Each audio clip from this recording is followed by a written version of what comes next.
Welcome back, coaches, to Bigs Rule the World. Today we talk about the finer points of running God's play, power, and what we teach the different, how we coach it up at a 10, 20, and 21 personnel. So let's get right to it, coaches. Let's get to the whiteboard. First up, let's coach your traditional 21 power.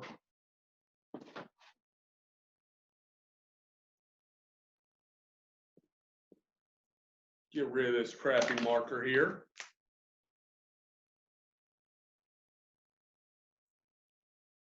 Let's say, let's have a little fun. Let's get the old 52 look here. I've been drawing up the 4-3 forever. Let's draw up what 52 would look like. And guys, once again, I am not a big eye guy. I don't pretend to be a big eye guy. Let's make it 53. Okay. So bear with me. Okay. I think in running this, you're going to hit some issues.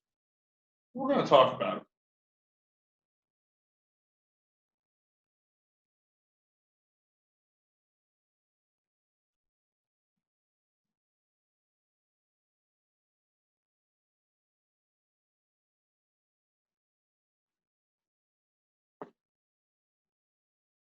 Okay, let's go through here. Coaches, how I would run it against a 53 look. Okay, your tight end and your tackle have to be working that down block to the mic. Okay, your tight end, I don't think, can leave this, might be coached to leave this tackle a little bit too early. So if I'm them, in all honesty, I'm stepping right foot, left foot, coming together where we got four hands to down block this defensive tackle. We don't want a stalemate, okay? I want to get my left hand, if I'm the tight end, inside that inside breastplate.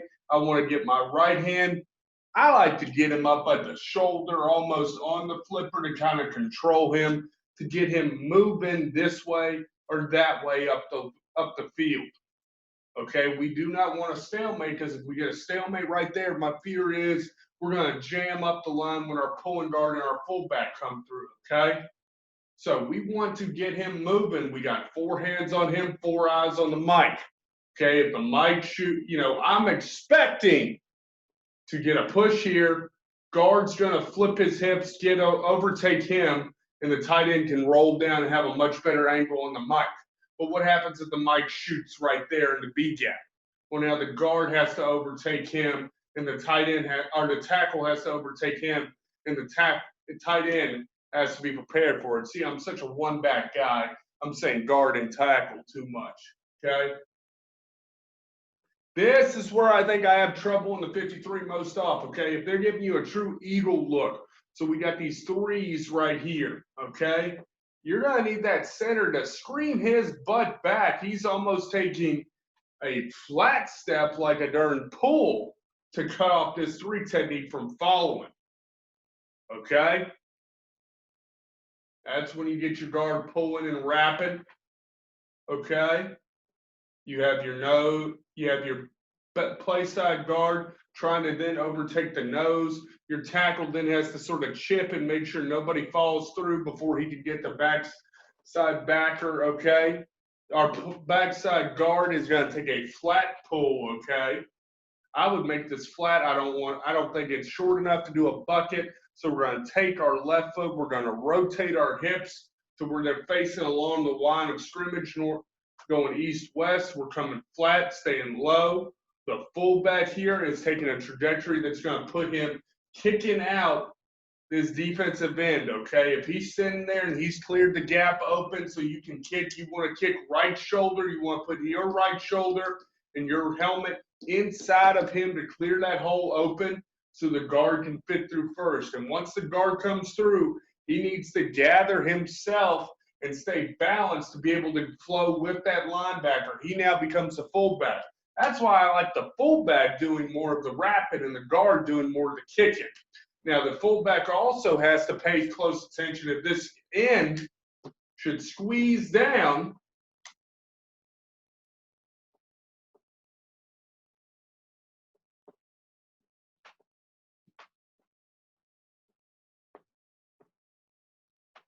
this end should squeeze the play.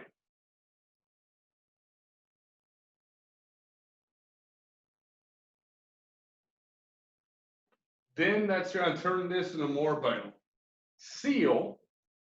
And now the guard has to have his head on a swivel and wrap it around, and the tailback now going to do a little cut to get to the outside here, most likely. Okay, so you got to have your head on a swivel for that. I don't like that as much. Now, if I was going to do it out of this formation against this 53 look, I actually prefer to bring another guy in. You know, if we're here, we might as well. We're already in a loaded box situation. You can bring another guy in, whether it's motioning them in, which is what you see North Dakota State do a lot. So let's go with that.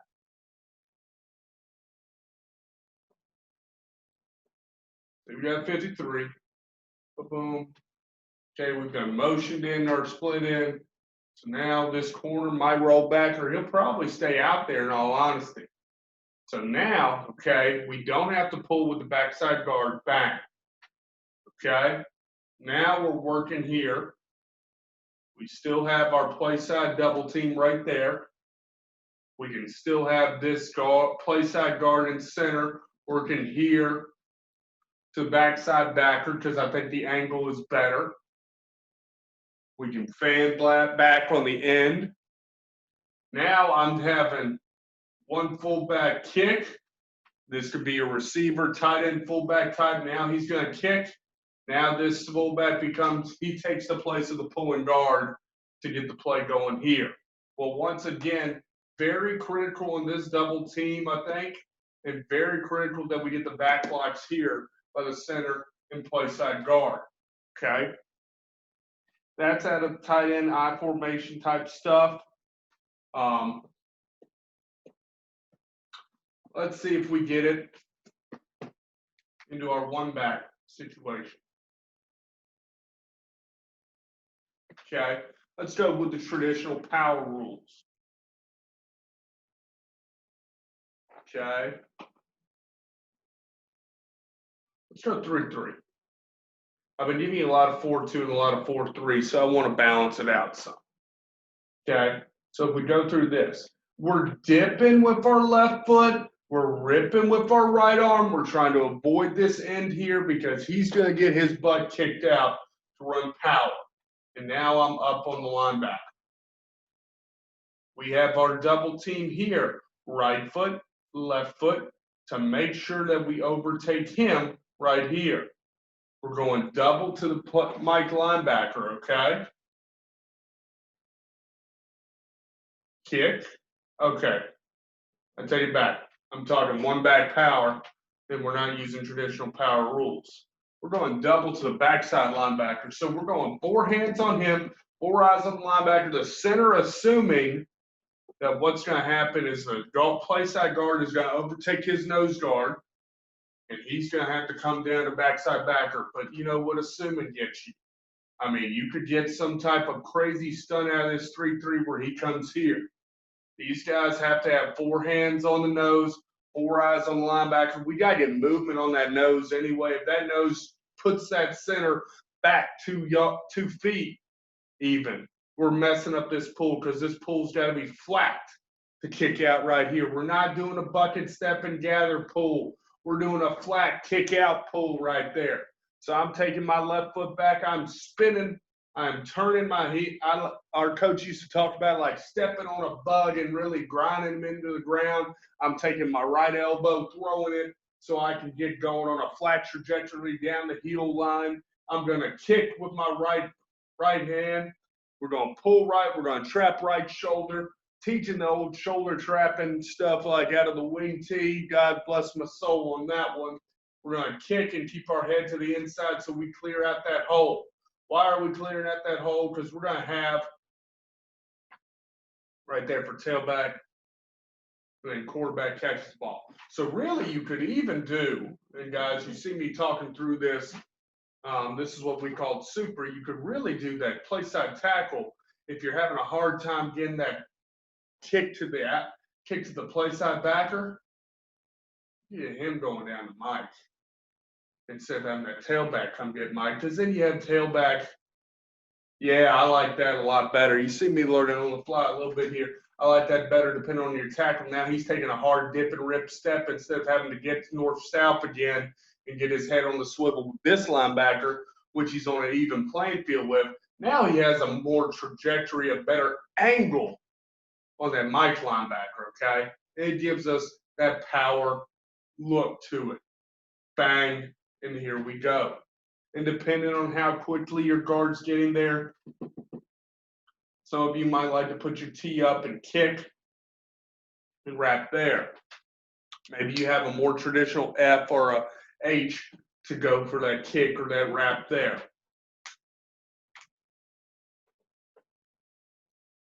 Now we do one back power with the tailback. Okay. Let's go back to our 3-3. We lose the lead through, okay? We lose the lead through because we're going with the tailback. So we're going to read this backside defensive end. We're going to step and cut off right here.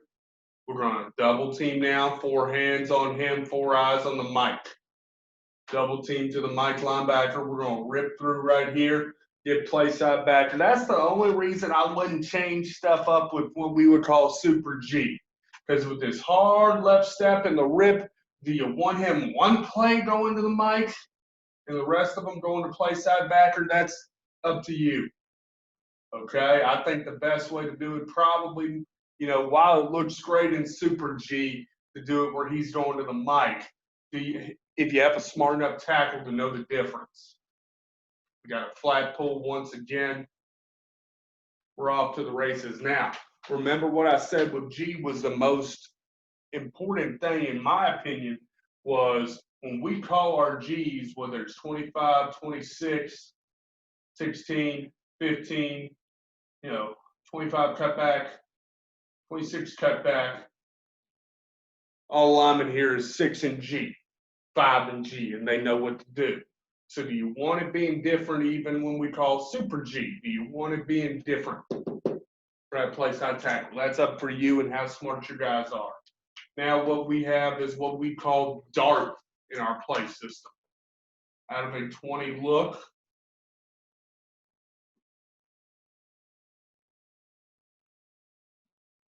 I like to run this with a counter type look to it, but I'll show you how we didn't run it with counter either. Okay? Trying to think, I'll run this at a forward front.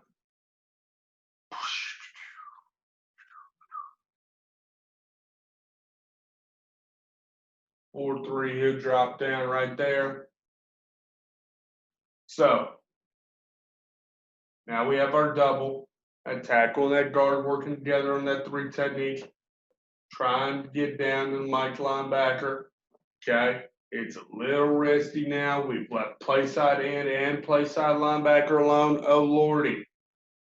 Doesn't matter. We're going to pull. We're going to flat. We're going to kick. This H-back is on the heels.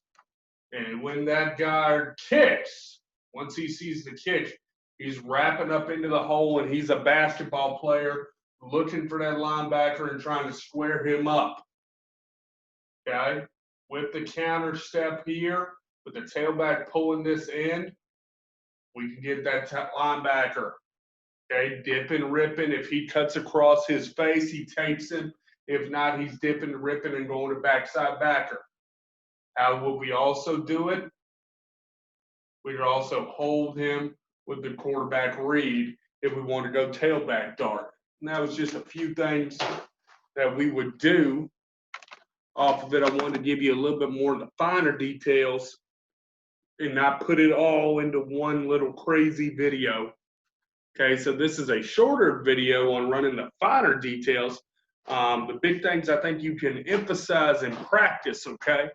We emphasize double teams a lot because they went with our inside zone, but they also go with that play side, the play side getting ready for the kick out on power. teach your guys how to double team, teach your guys how to get their butts together, get that mass. I used to teach my guys, if you're 300 pounds, you're 300 pounds, he's 300 pounds. Well, if just one of you is pushing him, it might be a stalemate. If you got 600 pounds of beef pushing somebody, well, there we go. With our guys, a lot of times it was 400 pounds because we had two 200 pounders pushing somebody. But that 400 pounds could beat a big beef eating 300-pound D tackle unless he was really, really good. You get them rolling hips on him, teach them how to overtake and work on that 4 eyes on the linebacker. Because I think a lot of times kids will assume where the linebacker's going to go and they're not keeping their head up in time. So you got to also work down. Another key for a double team is communication. You got to know who's going and when. And you got to know how to flip your hips and get them over to take over that D lineman. So that's just all some key tips, I think, that you got to be prepared for when coaching the double team. I think you got to prepare that center to kick back flat down the line and cover whatever defensive front you got. He's got to cover for that pulling guard. And you just got to be prepared up front. I think you rep this type of stuff every day. We're going to have a video later about planning practice drills for power. And I think those are a few of the coaching points. I think pull stepping. If you're going to make power and counter a big part of your offense, we prepared with pull steps every single day because power and counter were a big part of our offense. Our guys knew the difference between a flat pull and a bucket step pull. Teach your guys the difference between flat pull and a bucket step pull. It will make a difference in the long haul, guys. Okay? I promise you, it's the finer details of the power play and how you coach it and how you get your kids to master it. They're going to be what make you successful in the end. And you know, if we're successful, it means we scored points, it means we dominated in the trenches, it means we knew that bigs rule the world. Thank you, coaches. I'll see you next time when we talk about a deep dive in North Dakota State and how they use God's play, power. Thank you, coaches.